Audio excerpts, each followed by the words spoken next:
Hey guys, feuerrm here, and today I'm going to be testing the Techrules AT96 in multiplayer in Asphalt 9. Please consider subscribing if you haven't yet, and enjoy the video. My car is at 4 stars with all upgrades and import parts applied that I could at this level, including the 2 epics on acceleration and handling. This brings us to a rank of 3950, just below 4000 rank, and in this video I'm going to be testing it in the Legendary Showdown season against the Fenyrs and other AT96s. I'm probably not going to be talking a whole lot about the event for this car in this video. If you would like to see all my thoughts about that, go watch my video that I made specifically about this event, is the Grand Prix event explained. What I will say is that I did manage to get 3rd place in my bracket for this car. I was just 10 points below 2nd place, I think, but then I didn't win 2nd place anyway because I don't really like the 2nd place decal. Apparently, based on some comments that I've gotten, that's not an entirely popular opinion. A lot of people do seem to quite like it, but yeah, I wanted to go for 3rd place because I really like this decal here.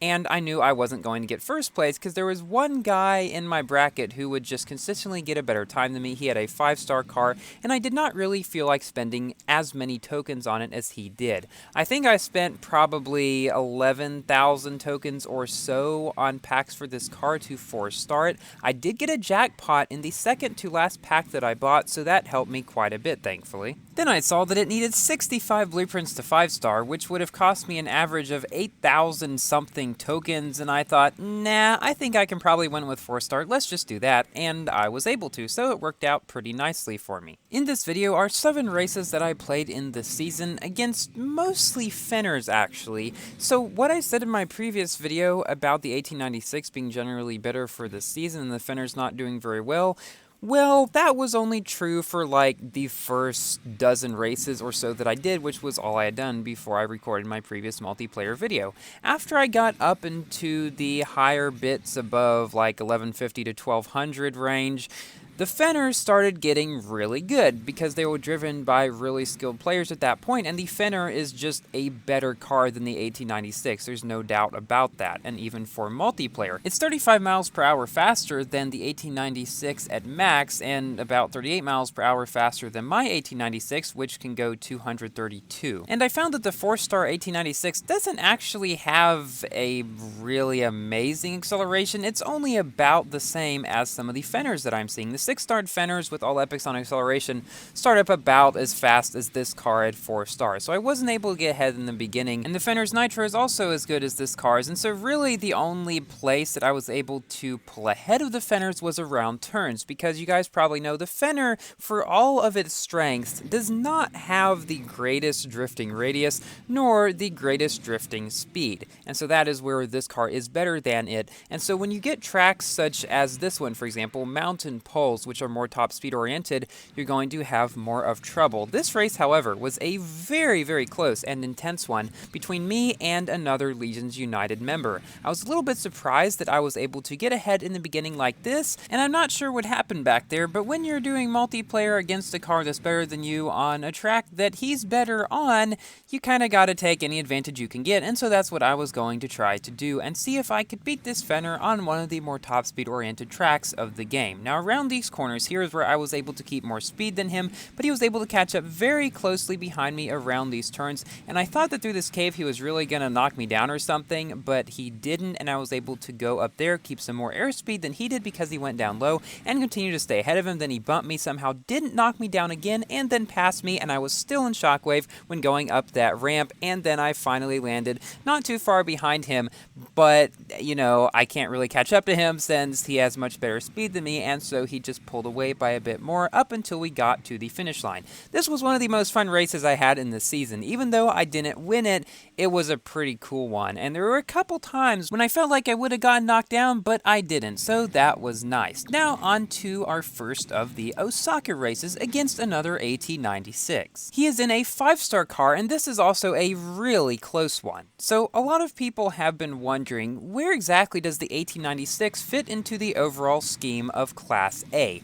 Well, what I've been saying holds true that it is near the top, but where exactly? So in working on our best and worst cars in each class list, which we are doing for both events and multiplayer, we've come to the conclusion that the AT96 is likely the best A-class car in the game for multiplayer, along with the Aperta and the Huayra, and the third best for events generally, with the Genti and Aperta ahead and the Huayra just behind. That will give you a taste of that video, and so hopefully we'll have that out within the next week or so, because the next update's probably coming fairly quickly at this point. I promised you guys that I would upload it before that update, and I do still plan to do that, but you guys may have seen in some communities recently there were released publicly some buffs and nerfs that you're going to be seeing next update. And here I accidentally knocked this guy out. Sorry, man. So specifically, the Corvette Grand Sport is getting a nerf in top speed primarily, being a couple miles per hour slower. The 4GT and Centaur 1 are getting a buff. The Centaur 1 mainly is getting much better nitro efficiency, going from 74 to 85, which is really good, but everything else about it is still kind of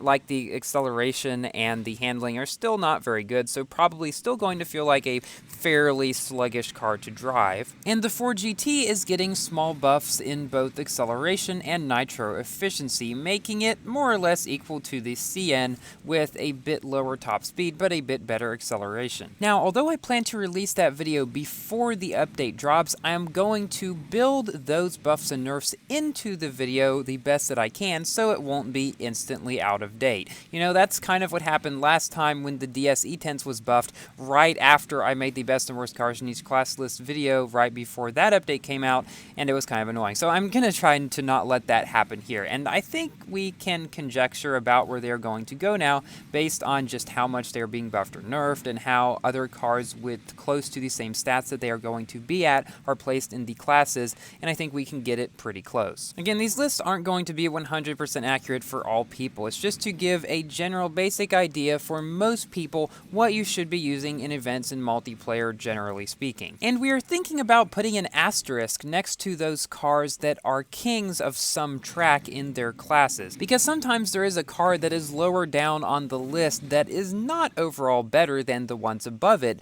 but still, because of having some really good capability, such as, say, really good handling or something, can be a king on a couple of tracks. We're going to try to make this one as all-encompassing as possible, so you guys can look forward to that within the next week or so. So this race here was one I had against a Feek and another maxed out Fenner.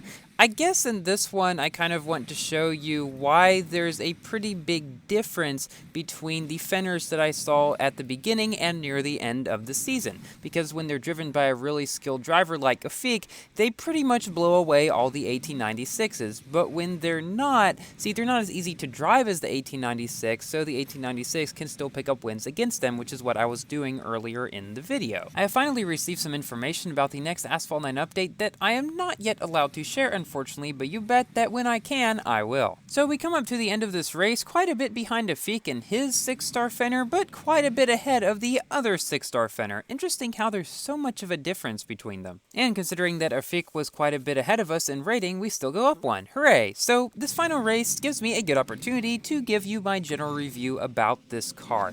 It is one of the top A-class cars, and honestly, probably the one that most people are going to be using alongside the Huayra, because most people don't have the Aperta and the Genti at very high stars, whereas this car was really more accessible to get to higher stars than those ones were. We'll have to see just how it compares to the Huayra in some of the A-class events, but I think they're going to be quite well matched, with the AT96 probably having a slight advantage on most tracks and in multiplayer, but don't fear, Huayra people, your car is still going to be pretty much right up close to it. The AT96's biggest strength is its very strong acceleration at max, which is the highest in Class A and one of the highest in the game. None of its other stats are especially remarkable, but none of them is really all that bad either. It is a fun car to drive, it handles and drifts very easily around the corners, it's a pretty agile car, its top speed, while not the greatest for Class A, is decent enough, as is its nitro efficiency in most cases. It can get around most turns keeping a lot of its speed, and can get back up to its top speed very quickly after them, and there that Fenner leaves the track very close to the end, allowing me to take the victory. Thank you all for watching, please like the video if you have enjoyed, and consider subscribing for more Asphalt and other games content, and I will see you in my next video. Goodbye!